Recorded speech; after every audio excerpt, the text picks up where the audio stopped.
Hello everyone, my name is Joshua. This is the 27th video of my video journal series. Today's day is the 7th of March 2026. And something I want to share with you today is, I guess, the experience, idea, whatever you may call it, of jumping through hurdles in life. More specifically, I'll just be drawing upon my own experiences of jumping through these hurdles or challenges within my life.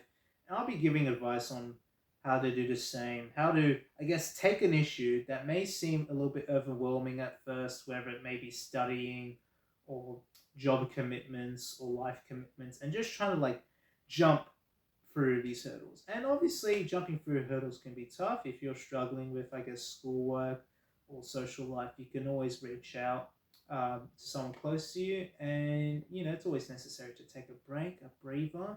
After all, with athletes, sometimes they're going to take a break so their muscles don't completely fall apart, or the legs. And it's necessary for you to do the same. Currently, through my life, I'm going through a lot of hurdles when it comes to school, because school has just come back into the season. I've got a lot of reading to do. On average, I read around 50 or 60 pages of readings per week for all my subjects combined. That's excluding lectures or, I guess, assessments. And, it's kind of hard to grasp it all. You feel like if you don't do a reading, you're just going to be severely left behind.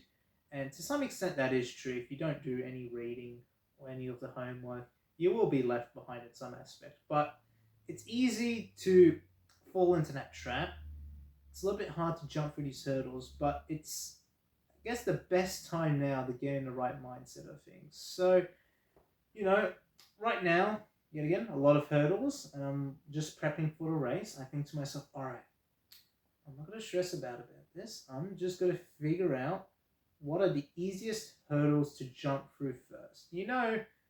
How athletes, right, when they start jumping through hurdles, they're going to get to a strong start. If they just start walking and try to jump through one hurdle, obviously that's not going to work out. They need a strong start, and that's what I need when it comes to university. I need a strong start.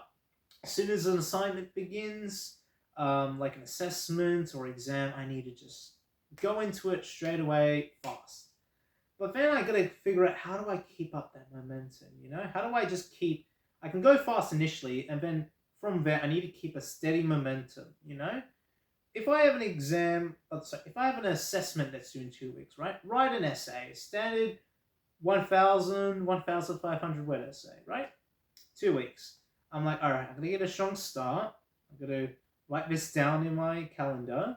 Right now I'm prepping for the race. I've just started writing down the criteria, what they want me to do, due dates. And then my strong start, my run-up is basically the research. Right? Start researching, grabbing sources from wherever you find them, just gather everything.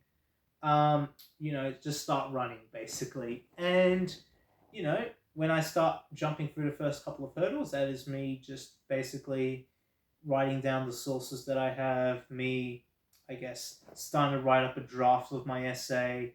And towards the end of the, hurdles or the race, will be me kind of like editing it. You can't muck up now, because if you muck up, that means all your previous work would just be null and void. Or if you just, decide, hey, I got a week due, I'm not going to do anything, because you start to lose momentum. Just like I guess, when you're jumping through hurdles in like an athletic race, if you just start, I guess, slowing down, you're eventually going to fall over and you get like a knee injury.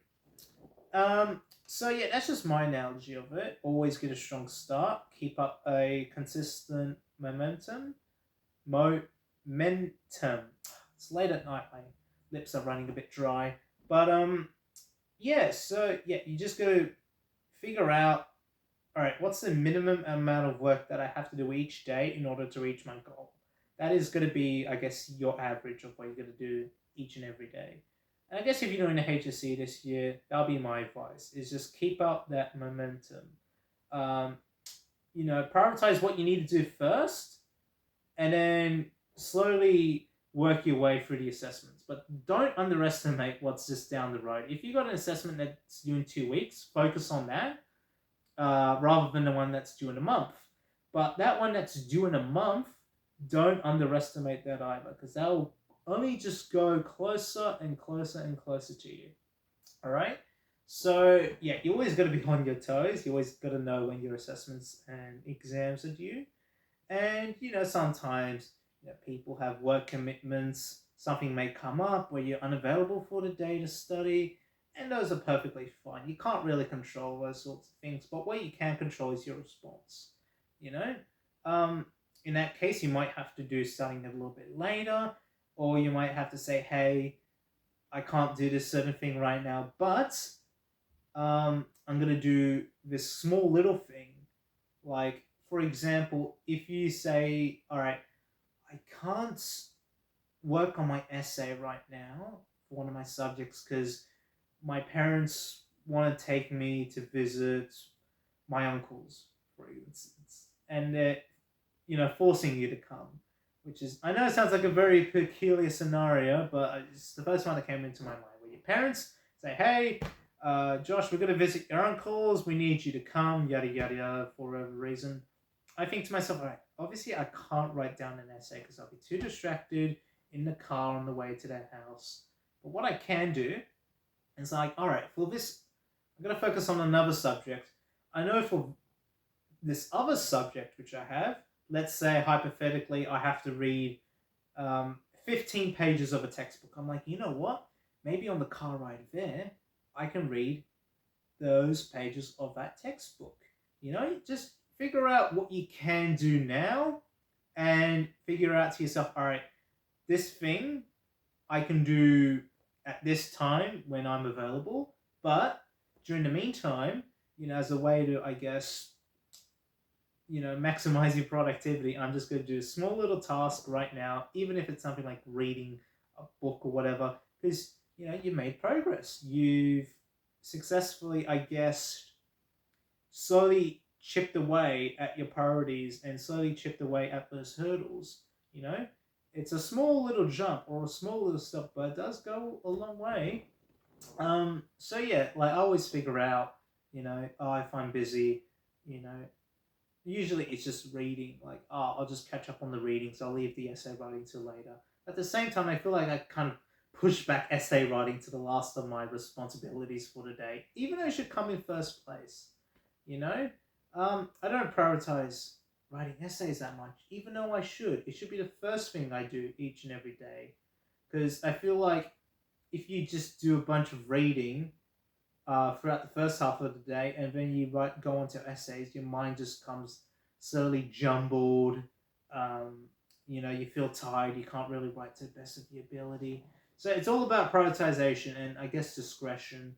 And I guess to end it off, jumping through hurdles, at least when you're a student, is tough. I'm not acknowledging it's easy.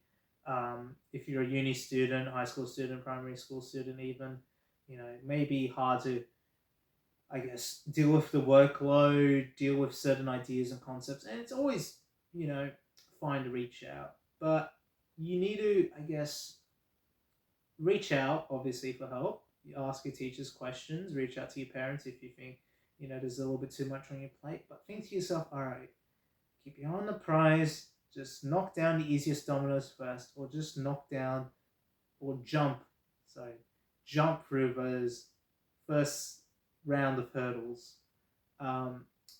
Just keep up that momentum. That's the most important thing you can. Momentum. And yeah, that's just all I really have to say. Like I said, I've definitely been in a place where, I remember in high school you do 6 hours of, high school, then you got to go to a 5 hour work shift, 11 hours. That's nearly half a day of work. Um, you know, and my parents always used to say, "Oh, you think half a day of work is hard?" I used to work 12-hour shifts when I was, your age, when I was freaking building houses at your age, And I think, every generation likes to, I guess, show off and pretend they're better than the last, when really we've all come through these sorts of issues and challenges. And like I guess having a part-time job in high school is tough, especially during the HSC.